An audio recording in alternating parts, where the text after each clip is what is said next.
Olá, boa noite. Boa noite. Segunda etapa do sínodo convocada pelo Papa Francisco já está em andamento. O tema é Igreja Sinodal, Comunhão, Participação e Missão. Independência do Brasil, o trajeto percorrido pela comitiva real em terras paulistas. E o desejo concreto dos brasileiros por liberdade. Entenda o papel da Igreja Católica para o processo da independência do Brasil. Estudante de Sergipe vence prova de redação e vai representar estado em corrida de rua na Bélgica. Ministério da Saúde prorroga a campanha de vacinação contra a paralisia infantil até 30 de setembro. Dia do alfaiate. A história de dois profissionais que confeccionam roupas masculinas. O dia da oficialização da letra do hino nacional brasileiro. Nossa equipe em São Paulo vai contar essa história. O Canção Nova Notícias começou.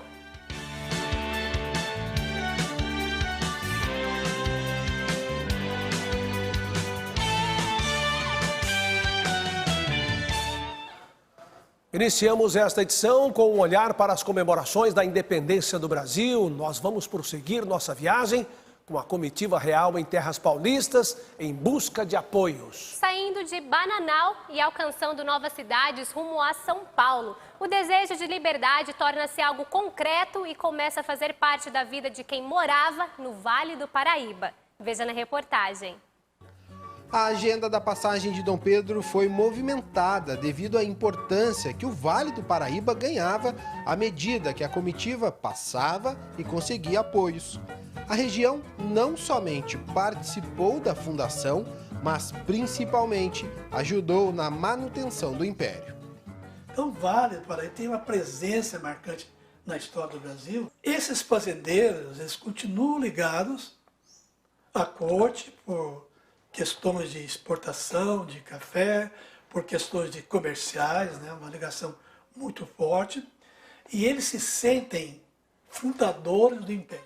O itinerário seguinte de Dom Pedro e a comitiva real, ao sair de Bananal, foi São José do Barreiro.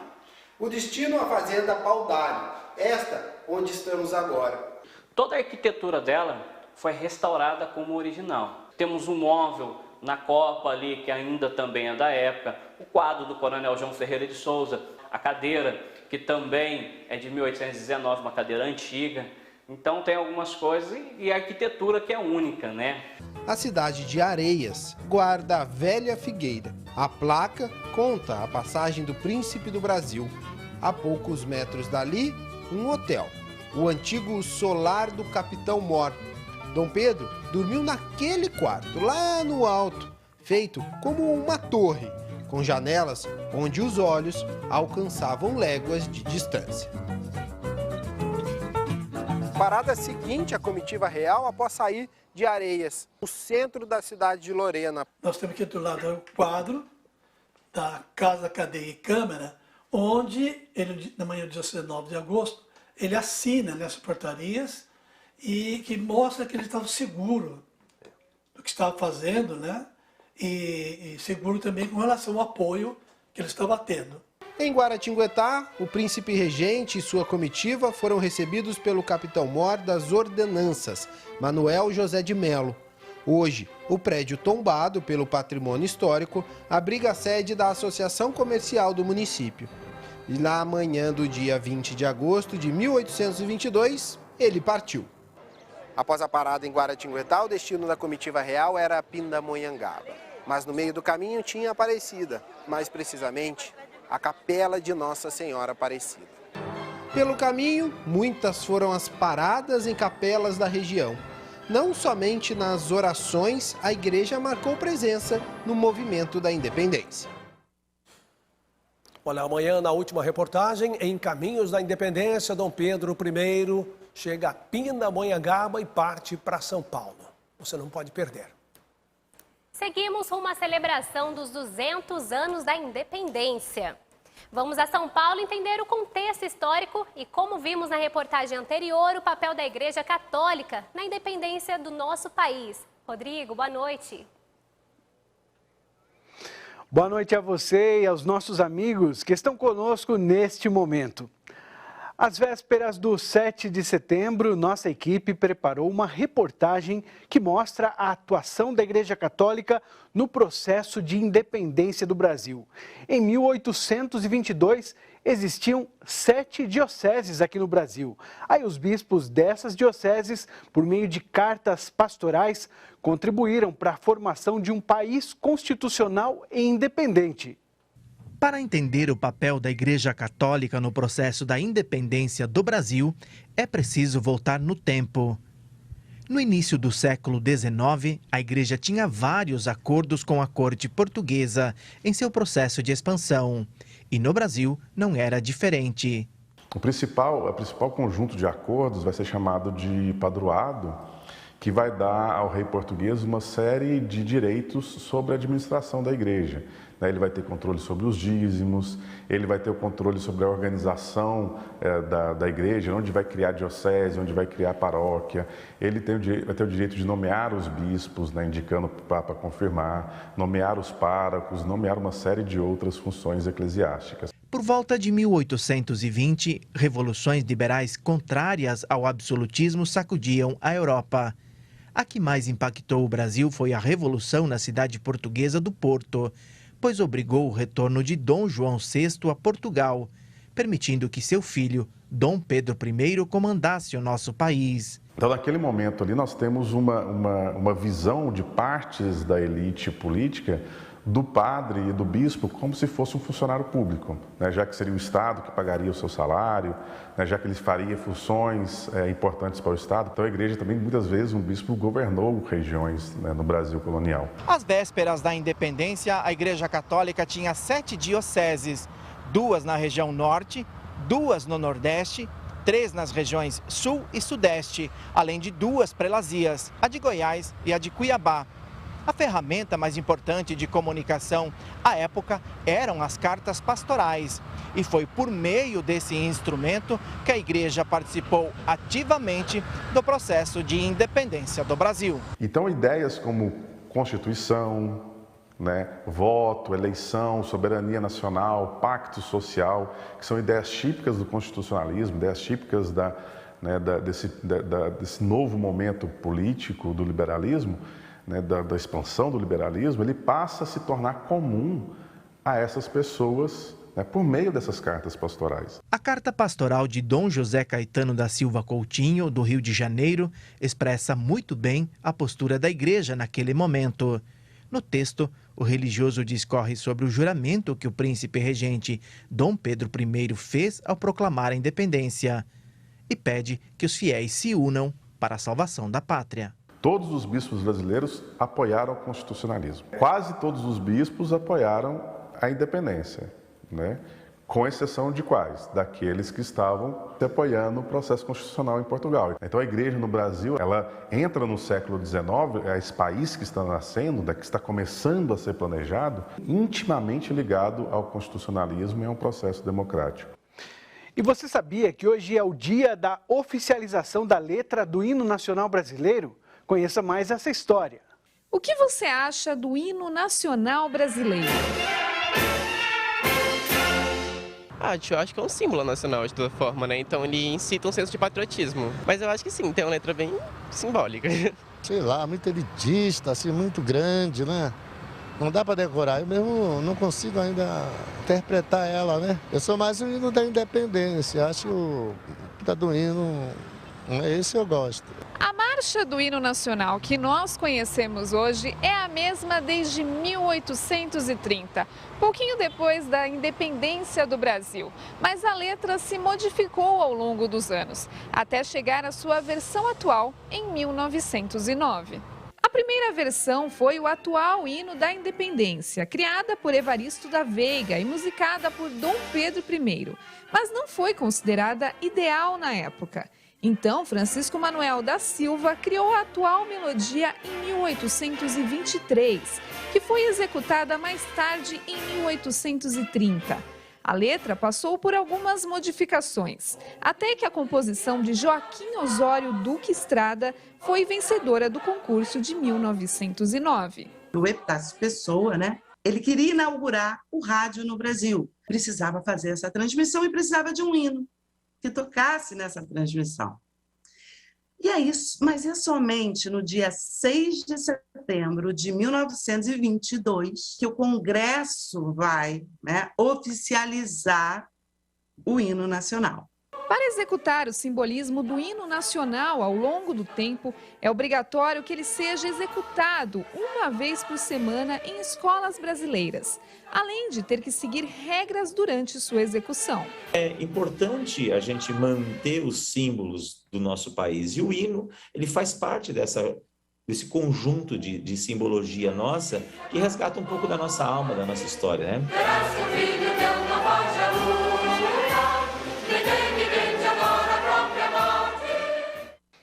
Boa noite e um bom feriado amanhã. Boa noite para você, bom feriado, bom descanso. Rodrigo, obrigado. Olha, a seguir, medida aprovada no Senado que equipara salário das mulheres ao dos homens, vai à sanção presidencial. E no Nordeste, estudante de Sergipe vence concurso de redação e vai participar de corrida de rua na Bélgica.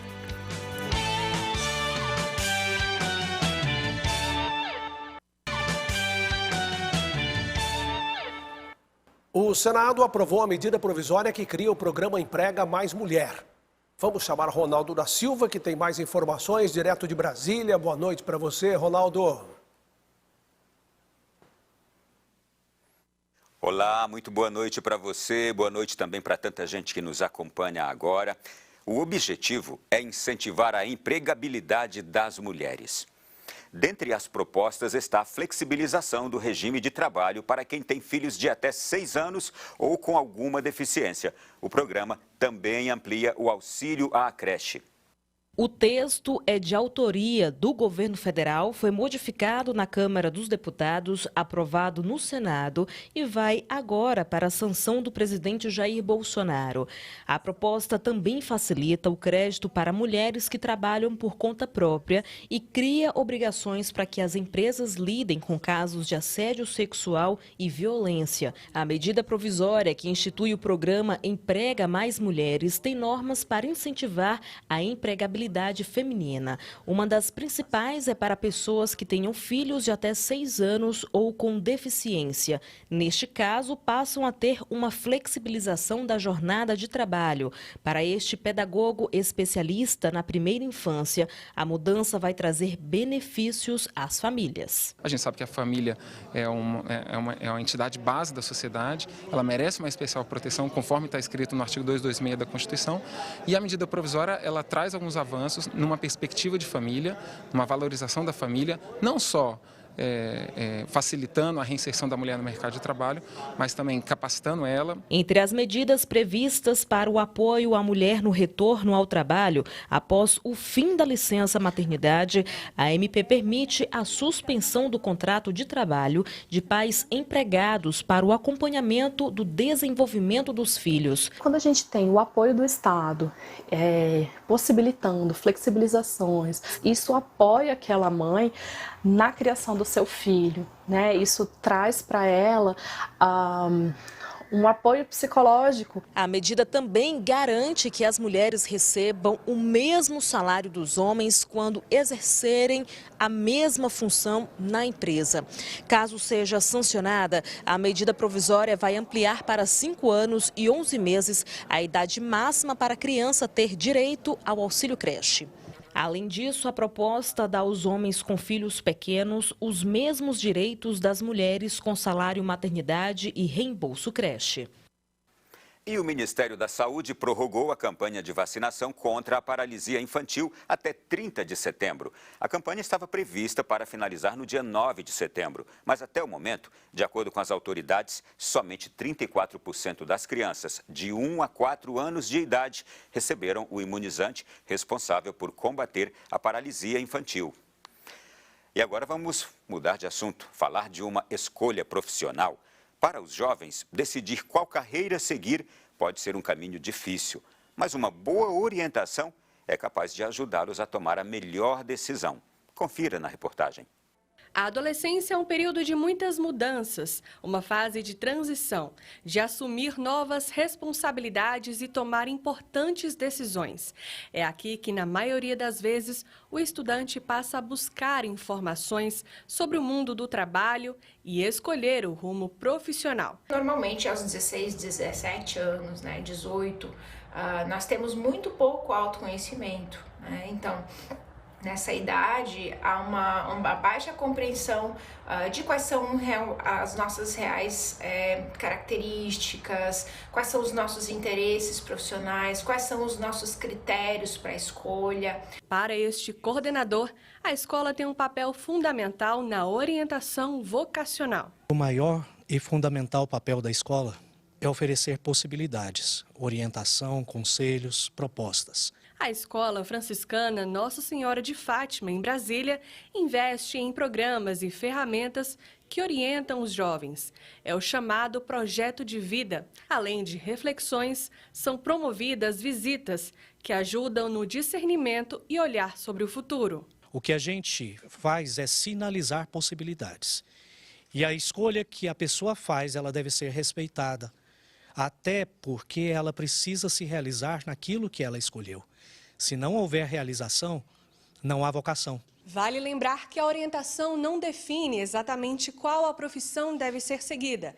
Ela sugere caminhos, aponta habilidades, preferências e personalidade.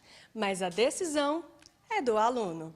Está ajudando bastante, porque está fazendo a gente seguir nosso caminho, entender o que a gente gosta, não é o que os outros dizem para a gente fazer. Eu já decidi, eu quero seguir a área de engenharia mecânica e engenharia mecatrônica. O estúdio da TV e Rádio Canção Nova Brasília foi um dos lugares que acolheu esses alunos.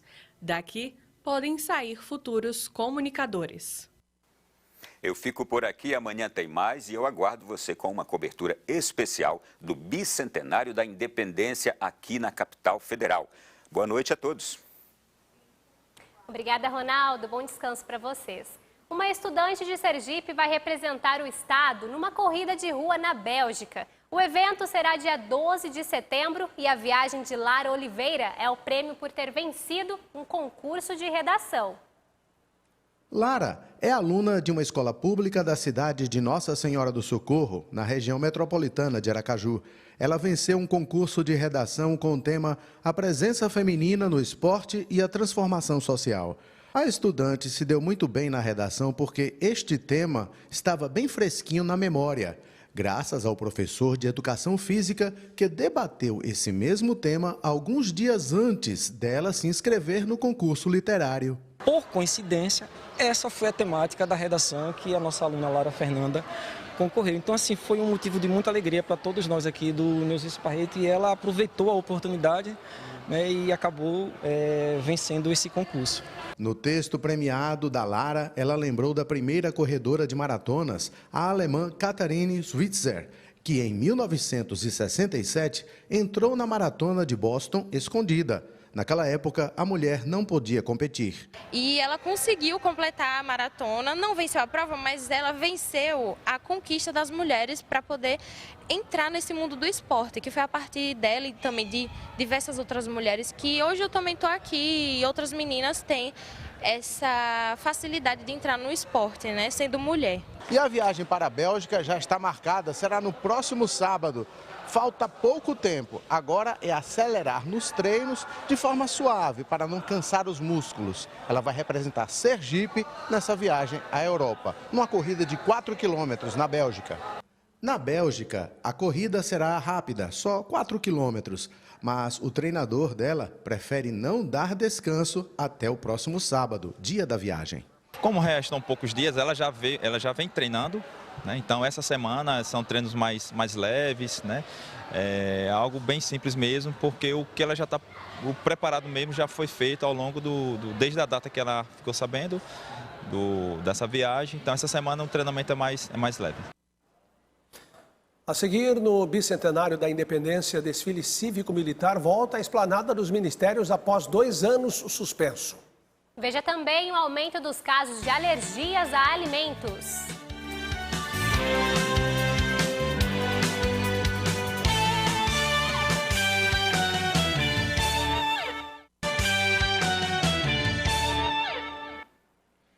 helicóptero caiu na manhã de hoje na região norte da Bahia. Felizmente, todos sobreviveram ao acidente. O piloto, o deputado federal João Bacelar, do PL, e o candidato a deputado estadual Marcinho Oliveira sofreram ferimentos leves provocados por estilhaços do vidro da aeronave. Segundo um dos ocupantes, o helicóptero já estava próximo do chão quando perdeu potência e caiu. A queda teria ocorrido a poucos quilômetros do terreno onde o piloto faria o pouso da aeronave. Depois de 2 anos sem ser realizado presencialmente por causa da pandemia da Covid-19, o tradicional desfile cívico-militar de 7 de setembro volta a ocupar a esplanada dos ministérios em Brasília. O retorno ocorre no ano histórico em que se comemora o bicentenário da independência do Brasil. A repórter Camila Castro está ao vivo e tem as informações. Boa noite para você, Camila.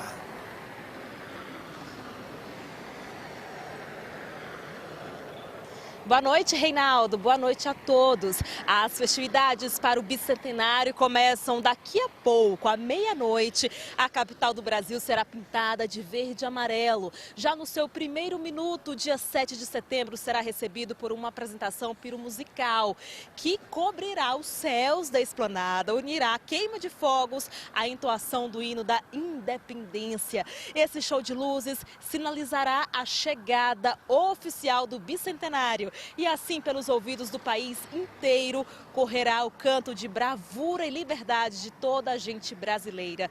Reinaldo, como você já adiantou aí dos estúdios, depois de 2 anos haverá o tradicional desfile cívico-militar. O retorno ocorre no ano histórico em que se comemora os 200 anos da independência do nosso país. O desfile contará com a presença tradicional das forças militares, das escolas de Brasília, escolas militares e de um grupamento de tratores, além do desfile aéreo da Esquadrilha da Fumaça, que é muito legal. A TV Canção Nova vai acompanhar o desfile amanhã e à noite aqui no Canção Nova Notícias vamos mostrar os melhores momentos do bicentenário do Brasil. E olha, a cidade de Brasília está movimentada demais, viu? Eu volto com vocês aí nos estúdios. Obrigado, Camila. Boa noite para você, bom descanso e até amanhã, se Deus quiser. Olha, a gente muda de assunto para falar da reação adversa a determinados alimentos, que é um tipo de alergia. No mundo todo, os casos de alergias aumentam principalmente nas sociedades industrializadas. E depende do tipo de alimentação e de onde o paciente vive. Você já sentiu dor ou incômodo após uma refeição? Camila já viveu situações assim. Começou com uma brincadeira de, infelizmente, pegar salsicha crua do congelador. E aí eu comecei a gerar essa alergia. Pois é, existem alguns tipos de alimento que podem gerar alergia. Leite, ovos, grãos, cereais, carnes processadas e até os frutos do mar. As alergias alimentares começam geralmente na infância. No mundo inteiro, elas aumentam e atingem cerca de 8% das crianças e 2% dos adultos. Algumas reações são tão fortes que colocam a vida do portador em risco, sendo necessário a eliminação do alimento da dieta. No caso dessas reações mais graves e menos comuns, pode haver o fechamento da glote, impedindo a passagem de ar para os pulmões. Inchaço em lábio, olho, pálpebra, né, na pálpebra dos olhos. E além disso, você pode ter tipo uma crise de bronquite, chiado no peito, tosse, até edema de glote também. Por isso, a alergista afirma a importância do paciente e dos familiares ficarem atentos aos sintomas. Então, ficar muito atento à leitura de rótulos, às reações cruzadas, para você minimizar esses riscos. Outro alerta médico: todo indivíduo em qualquer faixa etária pode apresentar reações alérgicas alimentares. Então, a tendência é que esse quadro vá abrandando, né, na fase adulta, jovem, mas isso não é um padrão. É o caso da Camila. Trouxe um novo olhar, mesmo em meio aos desafios. A jovem encontrou formas para viver bem e com leveza. Ver com gratidão que eu consigo comer o que Deus criou. E então a gente pode ser saudável e o ideal é a gente ser saudável.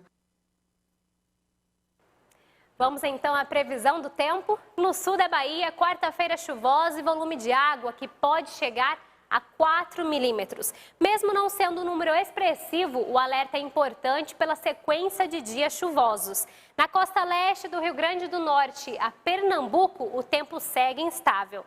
E tem tempestades no norte e oeste do Amazonas e Pará, com ventos de moderada intensidade. As temperaturas seguem elevadas na capital do Tocantins, máxima que pode chegar a 35 graus. Calorão também à tarde em áreas do centro-oeste. Cuiabá registra maior temperatura, 39 graus. Por esse território do centro do Brasil, a chuva será isolada por áreas do Mato Grosso do Sul, São Paulo, sul de Minas Gerais e do Rio de Janeiro. No sul, mais uma frente fria se aproxima, com chuvas e a circulação de ventos nos 3 estados. Amanhã o sol ainda não vai deixar o dia muito quente. As máximas atingem os 24 graus em Porto Alegre e 29 no Rio de Janeiro. Reinaldo, amanhã ainda precisaremos nos manter agasalhados. Pois é, significa que vai fazer mais friozinho ainda por aqui. Olha, 7 empresas especializadas em criar novas tecnologias terão como missão implantar a agricultura digital no Brasil. O edital da inovação voltado para o agronegócio já foi lançado. O lançamento do edital para empresas e startups aconteceu no Parque Tecnológico Sergipe Tech. Implantar a agricultura digital é o objetivo. Vai facilitar a vida do agricultor, vai aumentar a produtividade de alimentos, principalmente em relação às agressões que a gente vai sofrer de mudança climática. O único ponto que a gente tem que trabalhar com cuidado é a transição para essa agricultura digital. Como a gente vai capacitar, instrumentalizar e evangelizar os pequenos agricultores. As startups selecionadas vão trabalhar nas áreas de conectividade rural, agricultura de baixo carbono, inteligência artificial no agronegócio e eficiência energética. Nesse último item, a eficiência na irrigação vai fazer a diferença no sucesso de um negócio. No sistema de agricultura digital, todas as plantas são monitoradas eletronicamente. Inclusive, esse sistema sabe o exato momento que a planta está precisando de água e começa a irrigação automaticamente. Além disso, o sistema digital, ele sabe quanta água será necessária para nutrir a planta. Depois, o sistema é cortado e a economia de água é impressionante. Antes de lançar este edital, os organizadores olharam para o futuro, precisamente para o ano 2050. E a conta é simples. Daqui a 28 anos, seremos 10 bilhões de pessoas no mundo. E a produção agrícola, nos moldes convencionais, não vai conseguir alimentar a todos. Por isso, nesse edital, serão selecionadas 7 startups que vão criar soluções tecnológicas que o campo precisa. Após o intervalo, a história de 2 profissionais especializados em confeccionar roupas masculinas. E a segunda fase do Sínodo já está em andamento no Vaticano.